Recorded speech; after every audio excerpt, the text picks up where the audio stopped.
2月18日，美俄代表团在沙特阿拉伯首都利雅得举行会谈，会谈持续4个半小时，双方就美俄关系和俄乌冲突问题达成共识。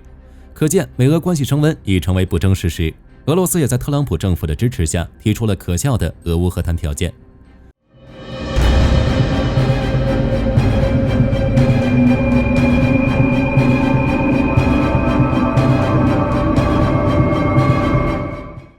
据披露，俄罗斯提出的和谈条件涵盖经济、外交、军事、领土等多个方面。这第一点，俄罗斯就要求乌克兰必须立即解散当前的基辅政府。第二点是要求全面解除对俄罗斯的制裁，并归还所有冻结的俄罗斯资产。第三点，不允许乌克兰加入北约，同时让美国与俄罗斯恢复正常外交关系。第四点则是让乌克兰必须去军事化，只保留轻武器和自卫队，同时允许俄军在哈尔科夫、敖德萨乃至波兰、匈牙利、罗马尼亚和摩尔多瓦的德佐地区驻军。第五点是领土划分。首先，俄罗斯要求乌克兰及国际社会承认乌东4州和克里米亚为俄罗斯领土。其次，以第聂河为界，将乌克兰分为东西2个部分，划河而治。最后，包括苏梅州、敖德萨州、哈尔科夫州、切尔尼戈夫州、尼古拉耶夫州、波尔塔瓦州以及第聂伯罗彼得罗夫斯克州在内的乌中地区需要脱离乌克兰本土，成立一个新俄罗斯。剩下的西部地区则让乌克兰继续保留。也就是说，俄罗斯是想将乌克兰一分为3，矿产资源和工业体系最完善的乌东地区归俄罗斯所有，乌中地区则成为双方的缓冲带。另外，按照俄罗斯的瓜分计划，俄罗斯还将拿走乌克兰全部的海岸线。据悉，乌克兰海岸线位于南部地区，几座关键出海口也主要集中在赫尔松、尼古拉耶夫、敖德萨等地区。尤其是敖德萨这座黑海沿岸最大的港口城市，拥有着完善的现代化码头和物流体系，其不仅承担了乌克兰全国60%的海运贸易，还是欧洲对外贸易的重要交通枢纽。因此，一旦让俄罗斯瓜分计划成功实施，乌克兰不仅会失去一半的领土，还将被围成一个内陆国，失去一切出海可能。看看这个条件，俄罗斯所谓的和谈更像是为了将乌克兰解体，这是乌克兰无论如何都无法接受的。泽连斯基在得知消息后一言未发，只是攥紧了拳头。当然，俄罗斯提出的条件还需美国点头，那特朗普政府会同意吗？其实，自特朗普上任后就一直在推动俄乌停火，只是出于各种原因，停火的预期时间从24小时被拖到了复活节。而近期，美国通过与俄乌高层接触，开始大力推动和谈。只是相较于对乌克兰的逼迫，美俄之间的接触明显更加密集。因此，俄罗斯虽然提出了一系列苛刻条件，但大部分都在可接受范围内。毕竟对特朗普政府而言，其看重的只有美国利益。即便乌克兰被一分为3，西部地区仍可成为美国面对俄罗斯的管控区。甚至为了保证美国的利益，特朗普不惜吹嘘俄罗斯的强大，称其拥有庞大的战争机器，曾打败过拿破仑和小胡子。同时，特朗普还否认了俄罗斯对北约和欧洲的威胁。在其回答福克斯相关问题时，他表示：“我不认为俄罗斯会袭击波兰或立陶宛，一点都不相信俄罗斯会对北约成员国发起攻击。”此外，据英国金融时报报道，特朗普还计划从波罗的海国家以及东欧其他地区撤军。如此一来，这将给俄罗斯带来巨大的战略胜利，甚至在关键时刻，北约可能因此丢掉东亚安全。前线战斗强度下降，俄军损失突破86万。库尔斯克战场，乌军第80空突旅于2月18日在苏贾东北方向，仅用 FPV 无人机就轰爆了俄军3辆 BMP-3 和1辆 BMP-2。乌军第47机械化旅则继续在尼克尔斯克村附近同俄军第155旅作战，取得轻微推进。在流出的视频中，许多悬挂苏联国旗的俄军车辆被无人机摧毁，而俄军则重点向斯维尔德利科沃推进，目前战况不明。值得注意的是，据防务快讯报道，在哈尔科夫待命的2万乌军战略预备队，目前又有1万人进入了库尔斯克。乌军接下来可能会有新动作。乌克兰战场，乌军第113旅2月18日在沃夫昌斯克阻击俄军的行动中，使用 FPV 无人机摧毁2辆俄军战车，并消灭了幸存下来的俄军士兵。库皮扬斯克方向，乌军发布视频显示，乌军击退了俄军攻势，并摧毁和损坏了4辆俄军装甲运兵车。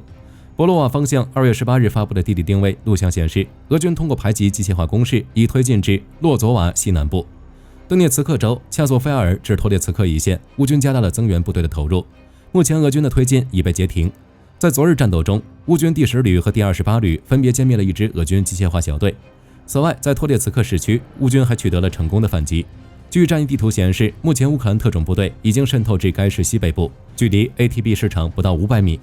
目前俄乌双方的巷战还在持续，若是乌克兰特种部队能更进一步，那么对俄军第109机步兵团形成包围也不是不可能。与此同时，乌军第22机步营还在列奥尼迪夫卡村东南部发起了另一次攻击，目前战斗仍在进行之中。红军村方向，乌军昨日没有反击行动，而俄军则安排小队对乌达齐涅发起进攻，同时袭击了列昂托维奇附近 T0515 高速公路的一座桥梁。乌方消息称，俄军正利用暴风雪进行进攻，并将步兵突击队的规模增加到5至7人。只不过由于缺少装甲车，其攻势已失去势头，变得疲惫不堪。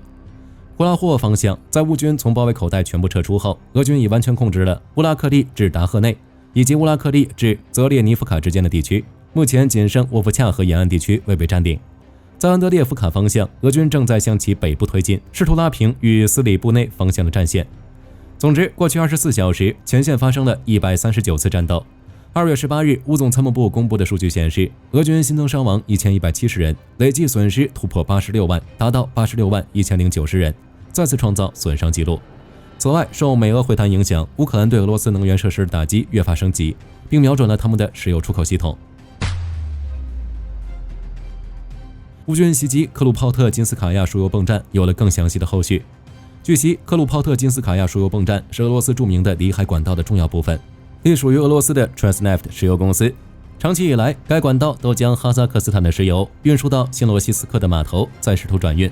但如今遭到了乌军无人机的猛烈打击。据 Transneft 公司发布通报显示，克鲁泡特金斯卡亚输油站共遭到7架无人机的攻击，受损严重，目前已暂停运营。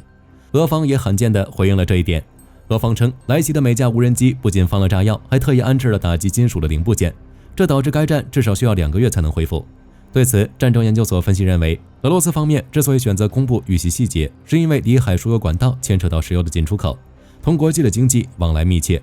此次损失据初步估计，哈萨克斯坦的石油产量可能会因此减少30%。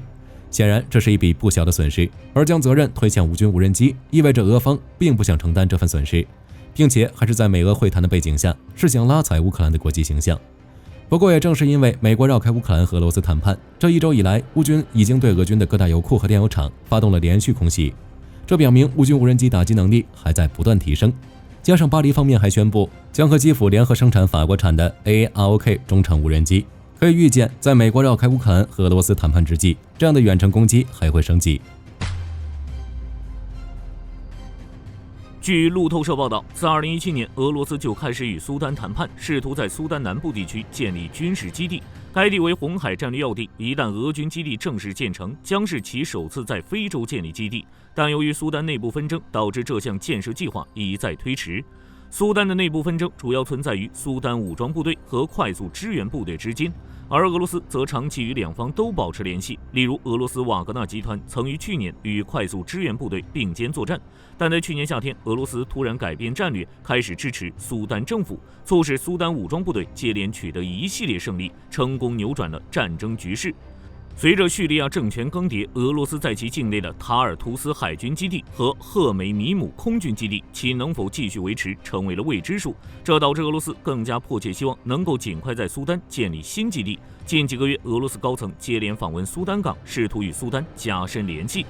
2月12日，据苏丹外交部长谢里夫表示，与俄罗斯就所有问题达成共识，同意让俄罗斯继续执行该协议。这又意味着俄罗斯将会拥有另一座海军基地。根据这项基地协议，俄罗斯在苏丹港的海军基地最多可驻扎300名俄军，并同时停泊最多4艘军舰，包括核动力舰艇。此外，俄罗斯还要求在红海建立一个燃料补给站，以更换武器和弹药。相应的，俄罗斯则需要满足苏丹的最新要求，包括提供更多的武器和装备。同时，俄罗斯还将与埃及、卡塔尔等中东国家处于同一阵线，在关键时刻加强对苏丹政府军队的支持。据 X 平台军队认可网报道，印度与英国签署了一份新协议，向其采购新闻便携式防空导弹。该导弹采用激光成波导引，具备抗干扰与精准导引能力，最高时速超过3马赫。其专为超短程防空需求设计，可拦截各种低空飞行的无人机、制空弹药、直升机等威胁。这份采购协议共分为2阶段，其中第一阶段从今年起，英国将在本土生产与交付印度首批新闻导弹与发射器，并提供相应训练，协助印度军队快速形成战力。至于第2阶段，英国将根据协议内容向印度提供对应的技术转移，并协助印度在本土设厂生产后续60%的新闻导弹与设备。好了，本期节目到这里就结束了。大家对俄罗斯提出的和谈条件是什么看法？欢迎在评论区留言讨论。我是火力军，下期再见。